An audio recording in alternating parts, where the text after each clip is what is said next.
నేను మీ నవ్య. ఏంటి ఈ అమ్మాయి ప్రతిరోజు ఒక క్వశ్చన్, ప్రతిరోజు ఒక డౌట్, ఏదైతే మనకు సరైన ఆన్సర్ చెప్తుంది అనుకుంటున్నారా?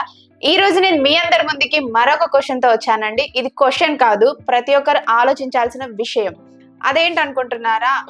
పెళ్లి ముందు ప్రతి ఒక్క అబ్బాయి అదే అనుకుంటాడు. ఏమని? మనకు జాబ్ చేసే వైఫ్ కావాలి, జాబ్ చేసే భార్య కావాలి అని. అదే పెళ్ళైన తర్వాత భార్యకి ఎక్కువ శాలరీ వస్తే ఎందుకు యాక్సెప్ట్ చేయలేకపోతున్నాడు, ఎందుకు సహించలేకపోతున్నాడు అనే దాని గురించి ఈ రోజు మనం తెలుగు రేఖ మ్యారేజ్ బ్యూరో CEO అయిన సాయిబాబా గారిని అడిగి తెలుసుకుందాం. నమస్కారం సార్. నమస్కారం. అంటే ప్రతి ఒక్కరు మనకు పెళ్లి ముందు మంచి వైఫ్ కావాలి, జాబ్ చేసే వైఫ్ కావాలంటారు. అదే భార్యకి ఎక్కువ శాలరీ వస్తే తను ఎందుకు సహించలేకపోతున్నాడు? వ్యవస్థ ఎట్లా తయారైందంటే, మనుషులు ఎవరైతే అబ్బాయి ఉన్నాడో, అబ్బాయి తల్లిదండ్రులు ఉన్నారో, మాకు జాబ్ చేసే అమ్మాయి కావాలని కోరుకున్నప్పుడు ఏమవుతుంది అని అంటే, నువ్వు పెళ్లి చేసుకున్నావు. పెళ్లికి ముందు ఏంటంటే సంవత్సరానికి ఒక 10 లక్షలు, నీదేమో 15 లక్షలు ఉంది. ఆ తర్వాత ఏమవుతుంది అని అంటే, పరిస్థితులు మారి ఆమె వేరే కంపెనీ మారడము, ఇంకేదో జరగడం వల్ల ఆమెకు 10 లక్షలది కాస్త ఒక 20 లక్షల రూపాయలు వస్తుంది. వచ్చినప్పుడు ఆమెకు 20 లక్షలు అయింది కదా అని చెప్పేసి ఆమెను ఇబ్బంది పెట్టడము, హింసించడము, చులకన భావంతో చూడడము, ఇవన్నీ చేయడం అనేది ఎంతవరకు కరెక్ట్? చాలా మందికి అర్థమైన కాని విషయం ఏంటంటే, నువ్వు జాబ్ చేసే అమ్మాయి కావాలని కోరుకున్నప్పుడు జాబ్ చేసే అమ్మాయి నీకు వచ్చింది. ఆమె ప్యాకేజ్ తక్కువనో ఎక్కువనో పెరుగుతూ ఉంటది, తగ్గుతూ ఉంటది, ఫ్లక్చువేషన్స్ అనేవి ఉంటాయి. పెరిగిందని చెప్పేసి ఆమెను ఇబ్బంది పెట్టడం ఎంతవరకు కరెక్ట్? ప్రతి భర్త, ప్రతి మగాడు ఆలోచించాలి. ఇది న్యాయం కాదు కదా. నువ్వు జాబ్ చేసే అమ్మాయిని చూస్ చేసుకున్నా, నువ్వు మార్కెట్లో నువ్వు కూడా తిరుగుతున్నావు కదా. మార్కెట్లో అందరు అమ్మాయిలు జాబులు చేస్తున్నారు కదా. ఈగోలకు ఎందుకు పోవడము?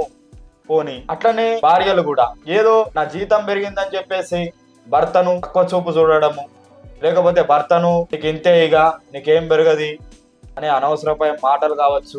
అది మాట్లాడరాదు కదా భార్య కూడా. అంటే ఇరువైపులా చెప్తాము. ఇద్దరు కూడా ఎలా ఉండాలంటే అన్యోన్యంగా కలిసిమెలిసి ఉండి మీరు సమాజానికి ఆదర్శం కావాలి తప్ప, మీరు ఎక్కడా కూడా మీరు ఉండే విధానం కావచ్చు, నడిచే విధానం కావచ్చు, అది ఎప్పుడైతే ఇతరులకు, మీ ఫ్రెండ్స్ కో, మీ ఫ్యామిలీ మెంబర్స్ కో మీరు ఇట్లా పోట్లాడుకుంటున్నారు, ఇట్లా శాలరీ పెరిగింది, శాలరీ తగ్గింది అనే విషయాల గురించి మీరు ఇట్లా పోట్లాడుకుంటూ పోతే, అది మిమ్మల్ని చూసే వాళ్ళు ఇంత సంపాదించు కూడా మిమ్మల్ని చులకన భావంతో చూస్తారు.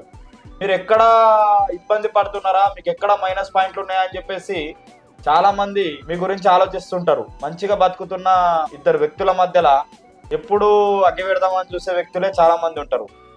కాబట్టి భార్యాభర్తలు ఎప్పుడైనా వాళ్ళ ప్రాబ్లం ఏదన్నా ఉంటే వాళ్ళ బెడ్రూమ్ మట్టుకే ఉండాలి తప్ప బయటికి రావడం అనేది అసలు చాలా ఇబ్బందికరమైన విషయం. దయచేసి అర్థం చేసుకొని, భర్తలు కావచ్చు, భార్యలు కావచ్చు, భార్యకు జీతం పెరిగిందనో, భర్తకు జీతం తగ్గిందనో మీరు బిహేవ్ చేసే విధానాల్లో మార్పు అనేది ఎప్పటికీ రావద్దు. మనం చేసుకున్నదే జాబ్ చేసే అమ్మాయిని కాబట్టి ప్రతిసారి ఎన్నిసార్లు చెప్పినా ఒకటే విషయం. కాబట్టి అర్థం చేసుకోవాలి. అరే ఆమెను ప్రోత్సహించాలి, ఆమెకు నువ్వు సపోర్ట్ చేయాలి. ఆమెకు ఎట్లా సపోర్ట్ చేయాలి? ఇప్పుడు ఆమెకు జీతం పెరిగింది, ఒక 20 లక్షలు అయింది.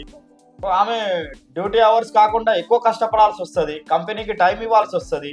కంపెనీ వాడు జీతం ఇస్తున్నట్టు ఫ్రీగా ఇవ్వడు కదా. కాబట్టి ఈ విషయాలన్నీ గమనించి భర్త కావచ్చు, భార్య కావచ్చు, ఒకరికొకరు మంచిగా సపోర్ట్ చేసుకొని బాగుండి మంచిగా వాళ్ళ సంసారాన్ని నిలదొక్కుని మంచి ఇల్లు కట్టుకొని మంచిగా ఉండాలని నేను కోరుకుంటున్నా. కాబట్టి ప్రజలారా మీరు అర్థం చేసుకోండి.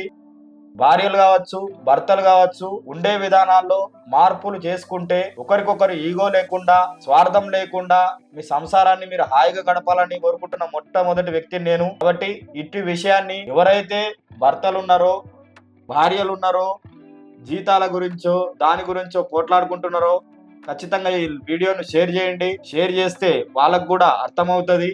కాబట్టి నేను ఇలాంటి మంచి మంచి విషయాలు చెప్తున్నా కాబట్టి ఖచ్చితంగా మీరు లైక్ బటన్ ఒత్తాలి. అయితేనే ఏమన్నా నాకు వ్యూస్ పెరుగుతాయి, తెలియని వాళ్ళకు విషయం తెలుస్తుంది. అందరికీ ఈ విషయాలు అనేవి సహాయపడతాయి. ఈ విషయం విని ఒక భర్త అయినా మారచ్చు, ఒక భార్య అయినా మారచ్చు.